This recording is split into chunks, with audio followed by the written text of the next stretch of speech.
গোল বানায়া বন্ধু আমার পা গোল বানায়া রোজা পাখি ঘুমাইলা এতিম করিলা আমাদের পাগল বানাইলা দয়াল তুমি বিনে এই জগতের মুর্শিদ আমার কেহ। আমরা এমন একটি রজনী হাজির হয়ে গেছি যে রজনীতে আমরা মুর্শিদকে হারাইছি, এই রজনীতে আমরা আপন পীরকে হারাইছি, যে রজনী আসলে আধ্যাত্মিক জগতের ব্যাপারটা, পীর মুর্শিদের ব্যাপারটা যারা মুরিদ হয় নাই তারা এটা উপলব্ধিও করতে পারে না, বুঝতেও পারবে না। যাকে সাপের কামড় না দিয়েছে বলেন তো ভাইরা, তারা কি সাপের কামড়ের ব্যথা সম্পর্কে বলতে পারবে? জোরে বলেন, পারবে? সাপের কামড়ে যে কতটা ব্যথা সেই বলতে পারবে যে এর ভুক্তভোগী। এই জন্য হুজুর কেবলা জান বলেছেন, বাবা আত্মদর্শন ভুক্তভোগী ছাড়া অন্য কেহ এটা বুঝতে পারে না। যদি আপনি পীরের দেলে দেল মিশাইতে পারেন, এক জামানা সহবতে বা আউলিয়া, এক জামানা সহবতে বা আউলিয়া, बेहतर अब सब सालताते बेरिया करते संगे खारा उमर मरशगी चुब साहेब दिल रशी गहन सुगी। এক মুহূর্তে যদি আপনি পীরের দেহের সঙ্গে তোমার আপনার দিলখানা মিশাইতে পারেন, আপনার দিলের মধ্যে গহর পয়দা হয়ে যাবে। আপনার দিল 14 চাঁদের পুনিয়ার মতো আলোকিত হইয়া অন্ধকার দিল আলোকিত হয়ে যাবে। আল্লাহ আল্লাহ জিকির জোরে হয়ে যাবে। জোরে বলেন আল্লাহু আকবার।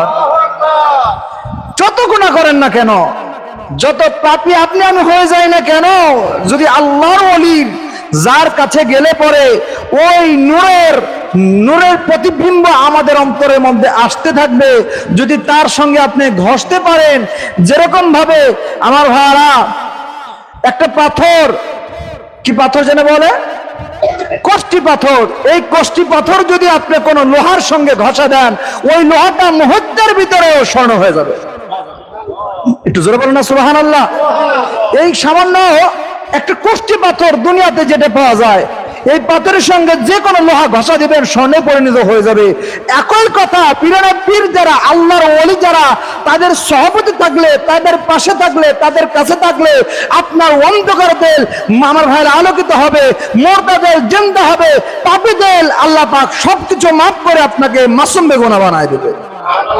এবং পীরের পীর দলের চারটে যে তাওয়াজ্জুহ আল্লাহ পাক দান করে থাকেন, তাওয়াজ্জুহ এলকাহি, এই যে এলকাহি তারা কাটতে থাকে, কি কাটতে থাকে, মুরিদের জীবনের যত পাপ আছে, গুনাহ আছে, তাদের ওই যে তাওয়াজ্জুহ দ্বারা, এলকাহি দ্বারা তারা কাটতে থাকে, এনকাসি দ্বারা কাটতে থাকে। জোরে বলেন সুবহানাল্লাহ। তাওয়াজ্জুহ এনকাসি, তাওয়াজ্জুহ ইসলাহি, তাওয়াজ্জুহ এলকাহি, তাওয়াজ্জুহ ইত্তেহাদি। আল্লাহর ওলি খাজা বাবা ফরিদপুরি ফরমান, বাবা আল্লাহ পাক তার বন্ধুদেরকে এমন একটা তাওয়াজ্জুহ দান করেন, ওই মুরিদ যদি কোটি কোটি কোটি কোটি গুনার পাহাড় করে থাকে, আল্লাহ পাক ইচ্ছা করলে তার বন্ধুর দ্বারা মুহূর্তের ভিতরেও তারে আল্লাহর বন্ধুতে পরিণত করে দিতে পারে। জোরে বলেন না সুবহানাল্লাহ। এক্সাম্পল স্বরূপ, মেসাল স্বরূপ আমার হুজুর কেবলা জান বললেন, বাবা সেই তাওয়াজ্জুহ ইত্তেহাদি প্রয়োগ করেছিলেন খাজা আব্দুল কাদের জিলানী রাহমাতুল্লাহি আলাইহি। উনি যখন তার একটা চোর চুরি করতে গেছে, স্টপ হয়ে গেছে, তাকে ওই মুহূর্তের ভিতরে তাওয়াজ্জুহ ইত্তেহাদির প্রয়োগের মাধ্যমে আল্লাহর ওলিতে পরিণত করে দিয়েছে।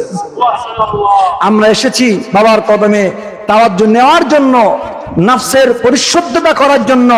আমাদের নাফস আমার ভাইরা দুনিয়া অন্ধকারাচ্ছন্ন, দুনিয়ার প্রেমে পড়ে অন্ধকারাচ্ছন্ন হয়ে গেছে। আমাদের রূহের যে প্রভাবটা, যে সুন্দর প্রভাবটা, এটাই থেকে গেছে দুনিয়ার সমস্ত মোহের কারণে, খারাপ কাজের কারণে, আমাদের দৃষ্টির কারণে, বলার কারণে, চলার কারণে, ধরনের কারণে। দুনিয়ার যত গুণাগুণ আছে, আলমে আমলের নিচের অংশের যে ঘটনাটা আছে, সব কিছুর মোহের কারণে আমরা অন্ধকারাচ্ছন্ন একটা জায়গার মধ্যে আছি, আল্লাহর ওলিরা তারা প্রথমেই মুরিদের অন্তরের ভিতরে, কালবের ভিতরে জিকিরের ধাক্কা দেয়। সুবহানাল্লাহ বলেন না? এই জন্য আমার হুজুর কেবলা যান প্রথমে যখন মুরিদ বানাইতেন কি করতেন? প্রথমে কলবের মধ্যে সবক দিতেন। কি করতেন? কলবে সবক দিতেন। আমি এমনও শুনেছি অনেক জাকের ভাইরা যারা কলবে সবকের পর এখনো জীবিত আছে, মাওলানা আবুল কাসেম জিহাদি সাহেব, উনি একবার বলতেছিলেন যে হুজুর কেবলা যান যখন প্রথম আমাকে এখানে সবক দিলেন, 1 মাস পর্যন্ত মনে হচ্ছিল আমার ভিতরের থেকে আল্লাহ জিকির হইতেছিল। জীবিত আছে এখনো, এমন অনেক জাকের ভাই আছে, কেউ বলছে 6 মাস, কে বলছে 1 বছর, কে বলছে 2 মাস, কে বলছে 10 দিন, 15 দিন, প্রবীণ জাকের ভাই আছে। তো কেন এখন কেন হয় না?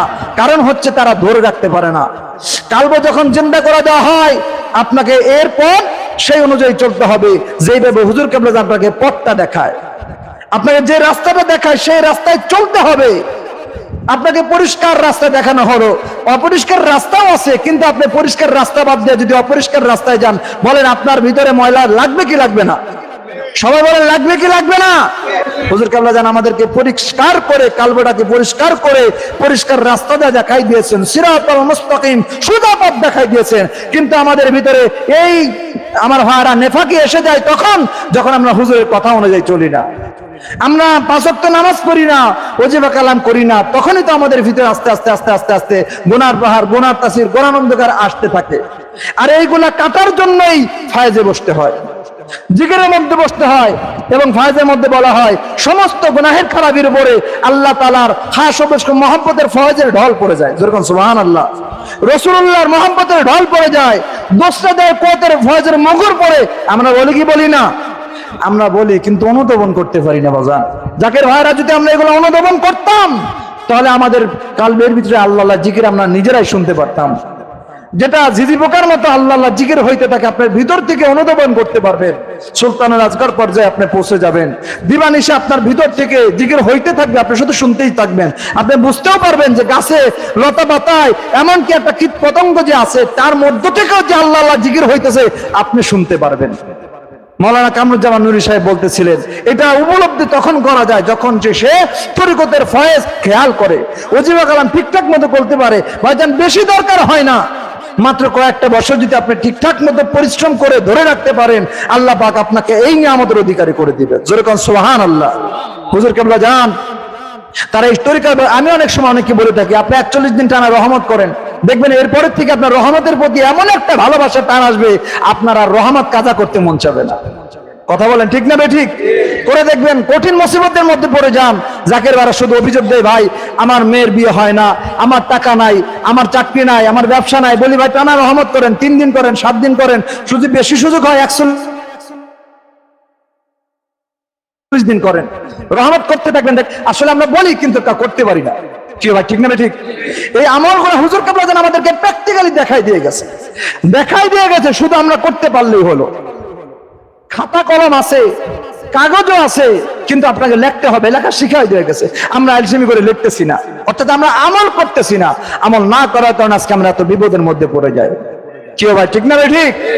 আপনারা সকলে আমল করবেন। পীর কেবলা জান হুজুর আমাদেরকে যেন আমল করার তৌফিক দান করে। জোরে বলেন আমিন। যেহেতু খাজা রজনী, কিছু কথা না বললেই হয় না।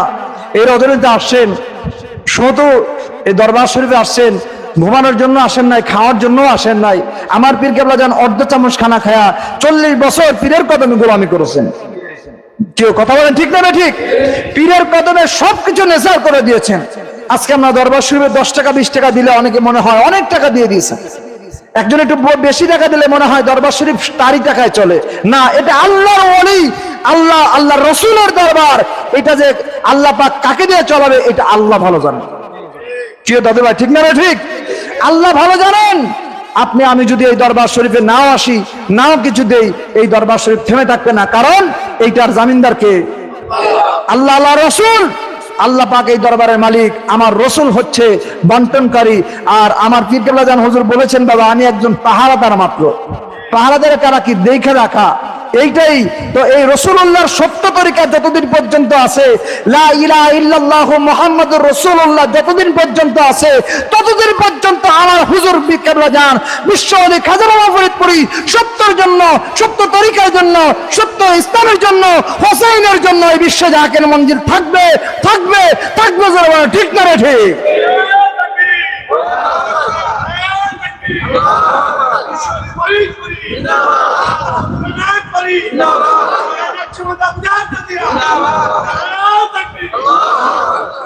এটা সত্য তরিকা, সত্য ইসলাম। কেন সত্য ইসলামের কথা বলতেছি? ইসলাম মিথ্যাও আছে। কোনটা মিথ্যা? যেটা মুসলমান, ওই যে কারবালার ময়দানের কথা আমার মাওলানা মিজানুর রহমান গজনী ভাই বলতেছিলেন, ওরাও মুসলমান। আবার হুসাইনের পক্ষে যারা 72 জন সৈনিক ছিল, সাথীরা ছিল, তারাও মুসলমান। দুই পক্ষের মধ্যেই আসরের আজান হচ্ছিল 9 মুহররমে। দুই পক্ষেই নামাজ পড়েছেন। কেউ নামাজ পড়েছে আসরের নামাজ, কেউ নামাজ পড়েছে মাগরিবের, এবং কেউ নামাজ পড়েছে এশারের। আর আমার হুসাইন রাদিয়াল্লাহু তাআলা আনহুর পক্ষের মানুষজন, হুসাইন রাদিয়াল্লাহু তাআলা আনহু বলেছিলেন, তোমরা মন ভরে আল্লাহর দরবারে তোমরা নামাজ পড়ো, শুকরিয়া আদায় করো। আগামী কাল হয়তো আর তোমরা দিনের সূর্য নাও দেখতে পারো, হয়তো আর তোমরা জীবনে নামাজ আদায় করতে নাও পারো। জীবনের শেষ নামাজ পড়ে নাও। সারা রাত পর্যন্ত ইমাম সাহেবের পিছনে সবাই নামাজ পড়তেছিল, আবার নফল বন্দেগী করতেছিলেন। একটা পর্যায়ে তিনি সবাইকে ডাকলেন, ডাক দিয়ে বললেন, শোনো গো সাথীরা, আজকে তোমাদের জন্য আমার শেষ একটা কথা, শেষ একটা বাণী শুনে নাও। তোমাদের সবার থেকে আমার সমস্ত দায় দাবি আমি ছেড়ে দিলাম। তোমাদের উপর আমার কোনো দায় দাবি নাই। তোমরা রাতের আধারে যে যেখান থেকে পারো তোমরা মদিনার দিকে ফিরে যাও। কারণ ইয়াজিদের সাথে দুশ্মনী আমার, ইয়াজিদের সাথে শত্রুতা আমার। সে মসনদে বসার জন্য আমাকে, আমার ভাইকে হত্যা করেছে তার পরিবার, তার উপরের অভিভাবকরা। কিন্তু আমার ভাই মসনদ চায় নাই, সমঝোতা চেয়েছেন। আমিও মসনদ চাই না, সমঝোতা চাই। কিন্তু তারা চায় আমার মাথা। আমার মাথা না কাটা পর্যন্ত তাদের এই মসনদ টিকবে না, তারাও টিকবে না। এই জন্য তোমরা রাতের আধারে যে যেখান থেকে পারো পালিয়ে যাও। ওই রজনীতে ইমাম সাহেবের 72 জন সাথীরা চিৎকার মেরে বলেছিল, হুসাইন, আমার নানা, আপনার নানা রহমাতুল লিল আলামিন আপনাদেরকে আমাদের হাতে আমানত স্বরূপ রেখে গেছে। বলে, আল হাসান মিন্নি আল হুসাইন মিন্নি, আমার হাসান আমার অংশ, আমার হুসাইন আমার অংশ। আল হাসান ওয়াল হুসাইন সাইয়্যিদা শাবাবিল জান্নাহ, আমার হাসান এবং হুসাইন তারা হলো জান্নাতি যুবকদের সরদার। জোরে বলেন না আল্লাহু আকবার। আমার হাসানকে যারা ভালোবাসবে, মানে হাব্বানি, তারা আমাকে ভালোবাসলো। যারা আমার হোসেনকে ভালোবাসলো তারা আমাকে ভালোবাসলো। আর আমি নবীকে যারা ভালোবাসলো, কানাত ফিল জান্নাহ, তারা আল্লাহর জান্নাতে প্রবেশ করলো। জোরে বলেন আল্লাহু আকবার। ও হোসেন, আমরা কোথায় পালিয়ে যাব? আমাদেরকে তো মরতে হবে। আজকে মরিবা, কালকে মরতে হবে। যদি মরতেই হয় রাসূলের আহলে বাইতের কদমে যেন ঠাই পায়। জীবন দিব, ঈমান দিব না। আমরা আপনাকে ছেড়ে একটা লোক এখান থেকে যাব না, যাব না, যাব না, যাব না। জোরে বলেন না আল্লাহু আকবার। ওরে কান্দে হুসাইন বিনয় করি,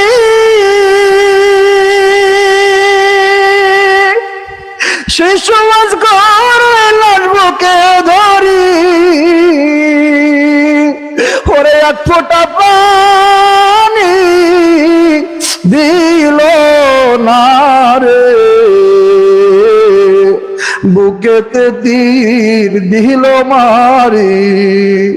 আরে ওই বুঝি রে যায় রে সোনা, কারবালার ওই মাতম জারি। সারা রাত ইমাম সাহেবের শিবিরে নামাজ হয়েছে, আজান হয়েছে। ইয়াজিদের শিবিরে আজান হয়েছে, নামাজ হয়েছে। বলেন তো বাবারা, বলেন তো জাকির ভাই, না দুই নামাজের মধ্যে পার্থক্য আছে না নাই? সবাই বলেন আছে না নাই? আমাদের বাংলাদেশের বিভিন্ন মসজিদ আছে, মাদ্রাসা আছে। কোন কোন মসজিদে নামাজ পড়লে পরে অন্তরটা ঠান্ডা হয়ে যায়। কি কথা বলেন?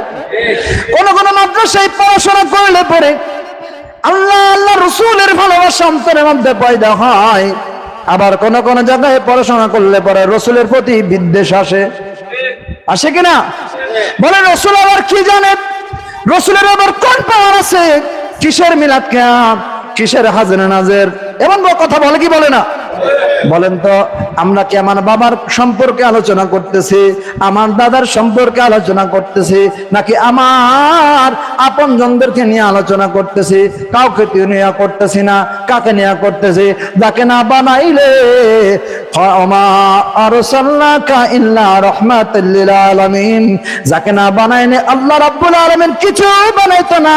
লাউলা কালামা খালাকতুল আফলাক, আল্লাহ রাব্বুল আলামিন যাকে রহমতের পেয়ালা হিসেবে বানাইলো, রহমতের নবী হিসেবে পাঠাইলো, সেই নবীর রহমতের আলোচনা করলে পরে যারা বেদাত শিরকের গন্ধ পায়, বুঝতে হবে তারা ওই ইয়াজিদের আমার বংশ যে রয়ে গেছিল, সেই ইয়াজিদের প্রেতাত্মা বাংলার জমিনে এখনো রয়ে গেছে। কথা বলেন না ঠিক না বেঠিক? আর যারা হুসাইনের কথা শুনলে, নবীর কথা শুনলে চোখে পানি আসে, কোন প্রশ্ন ধরে না, দলিল খুঁজে না। নবীর মিলাদের কথা বললে বলে যারা কোন দলিল খুঁজে না, নবীর চোখে নবীর আসে, নবীর কথা শুনলে বলে যারা কান্নাকাটি করে, বুঝতে হবে যারা নবীর আসে, নবীর ব্যাপারে কোনো কিছু তারা জানতে চায় না, শুধু কান্না করতে চায়, কান্না করতে চায়। বুঝতে হবে এরা হলো হোসাইনের সেই সত্য ইসলামের সৈনিক, এরা হলো মদিনার ইসলামের সৈনিক, এরা হলো রাসূলের আশিক। জোরে বলেন আল্লাহু আকবার। পার্থক্যটা দেখেন, আমাদের যে সমস্ত আলেম ওলামা আছে, এরাও পড়াশোনা করে সারা রাত জেগে, 5 ঘন্টা 10 ঘন্টা 17 ঘন্টা পর্যন্ত পড়ার লোকও আছে। সারা রাত পরে কিভাবে তারা খুঁজে যে নবীর সম্পর্কে, ভালোবাসার সম্পর্কে একটা হাদিস আমি খুঁজি। নবীর সাহাবীর সঙ্গে ঘটে গেছে, সাহাবীরা কাঁদতেছে নবীর ঘটনা দেখে, একটা হাদিস আমি খুঁজি। নবীর সঙ্গে ঘটে গেছে সাহাবায়ে কেরামদের জীবনে সালাত নিয়ে, নামাজ নিয়ে, আমার ভাইরা যাকাত নিয়ে, হজ নিয়ে, বিবাহ নিয়ে একটা ঘটনা আমি খুঁজি যেটার ভিতরে নবীর ইশক আছে। এই সম্পর্কে সারা রাত সে পড়াশোনা করে। আর আরেকজন পড়াশোনা করতেছে আমার বিপক্ষের আলেম ওলামা ভাইরা, যারা সারা রাত পড়াশোনা করে কিভাবে এটা নাজায়েজ প্রমাণ করতে পারি।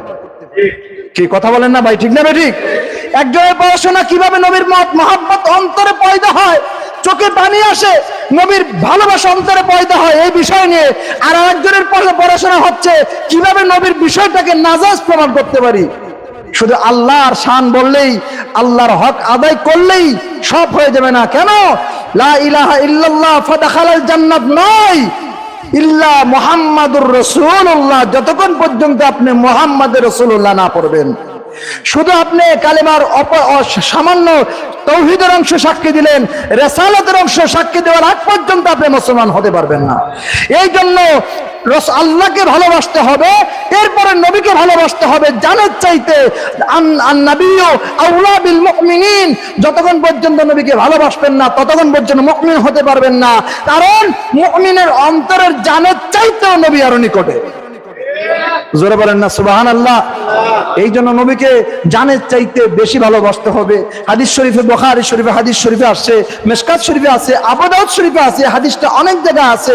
লা ইউমিনু আহাদুকুম হাত্তা আকুনা আহাব্বা ইলাইহি মিন ওয়ালিদিহি ওয়া ওয়ালাদিহি ওয়ান নাসি আজমাইন।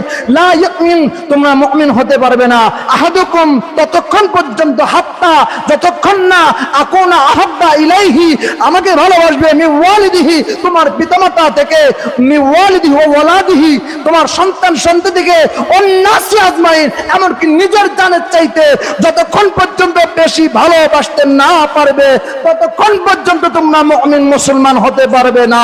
পারবে না? জোরে বলেন আল্লাহু আকবার। এখন আমি সবার হাতটা দেখতে চাই, আমরা নবীকে ভালোবাসতে চাই কি চাই না? সবাই বলেন নবীকে ভালোবাসতে চাই কি চাই না? নবীর বিপক্ষে যাই এমন কথা আমরা মানবো না। সবাই মানবো? নবীর আহলে বায়তের সম্পর্কে একটা বাজে কথা আমরা মানতে রাজি? জোরে বলেন রাজি? নবীর ভালোবাসায় যেন আল্লাহ পাক আমাদের সকলকে কবুল করেন। জোরে বলেন আমিন।